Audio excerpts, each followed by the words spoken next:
Hi, Kevin Coop here, and this is FaceTime with the Content Guy. Well, first of all, let me wish you a Happy New Year. I hope you go into 2014 just ready for business and ready to attack the new year with lots of energy, lots of focus, and lots of panache. That's exactly what I'm planning to do. Of course, one of the big business stories of the last week or so has been what some saw as the semi-collapse of the whole e-commerce thing, right?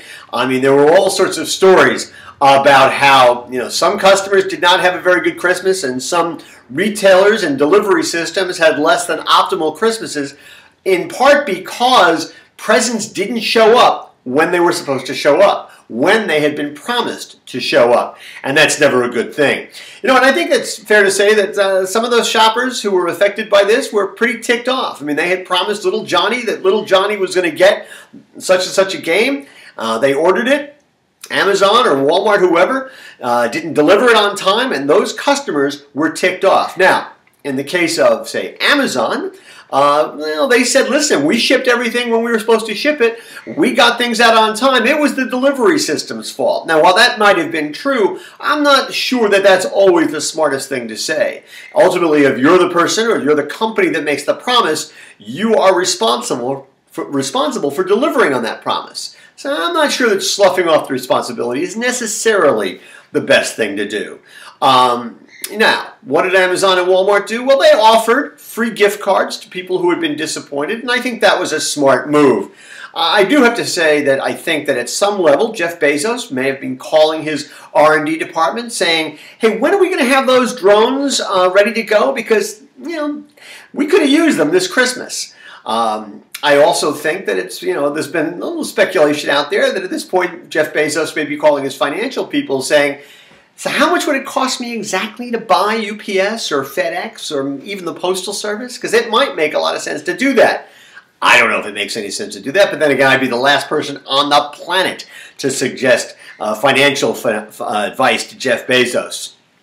It would be interesting, though, to know if maybe Amazon's experiences in Seattle, San Francisco, and Los Angeles, where they actually have Amazon Fresh trucks, was any different.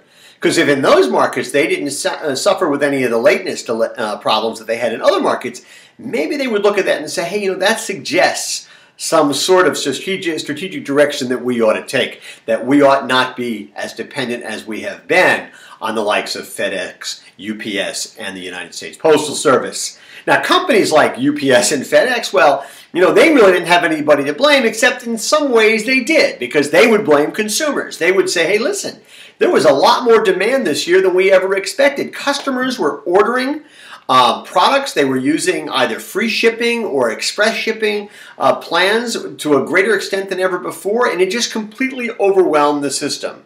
Again, I'm not sure it's always a good idea to blame the customer. The customer was only doing what he or she were told that they could do.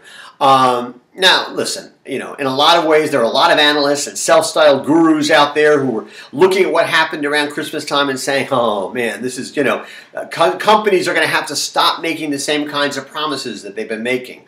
Or companies are going to have to start charging more than they have been charging.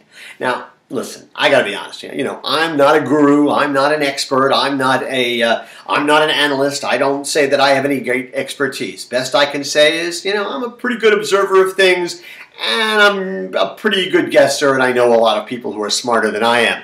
In fact, I'm always reminded when I think about my own, cognizant abilities of what Lieutenant Columbo once said in one of the old Columbo episodes. He goes, my wife thinks that I'm like the second smartest person out there.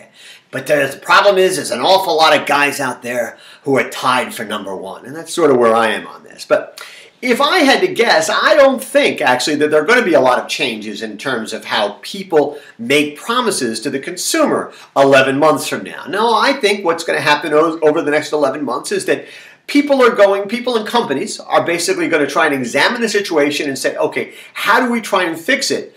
And how do we deliver on our value proposition as opposed to how do we scale back our value proposition. And I think that's kind of the smart thing to do, because I think telling the customer that he or she can have less is not always the best way to approach the market, especially these days. People expect more, they expect it for less, they expect it now, and I think that as best as possible, companies, whether it's retailers like Amazon or Walmart, or it's delivery companies like FedEx and UPS, they have to figure this stuff out. But they can't figure it out by cutting back on what they're willing to offer.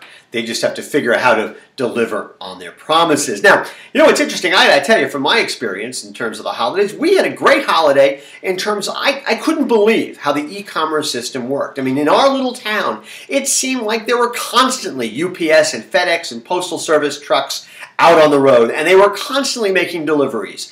I can't tell you, it was amazing to me how many deliveries got made to this house at all hours of the day and night, 7 days a week. Things were showing up constantly, and routinely things were showing up when they were supposed to show up, or even a little bit earlier, and that to me was extraordinary. Now, I will tell you this. It was interesting that it was on the Monday before Christmas, as I was going through my list and checking it twice, I realized, oh no, I forgot to send this book that I wanted to send to a friend of mine. And this is like the friend I've had longest on the planet. We first met in 1968. And as sometimes happens with really, really old friends, your conversations change over time. I mean, now we talk about his gallbladder and my knees. And I wanted to send him a book that was sort of a carpe diem kind of book for Christmas, and I had completely forgotten to do it. Now, this is Monday. Christmas is on Wednesday. So I went on Amazon on Monday morning, and I ordered the book, and they basically said, listen, he's going to get it the day after Christmas. And I figured, that's fine. It's better late than never, and it's my fault. I forgot to do it. I was amazed the next day, like 28 hours later, when I got a note from Amazon saying the book had been delivered to him. I mean, that was extraordinary. I mean, I was amazed. I was totally wowed.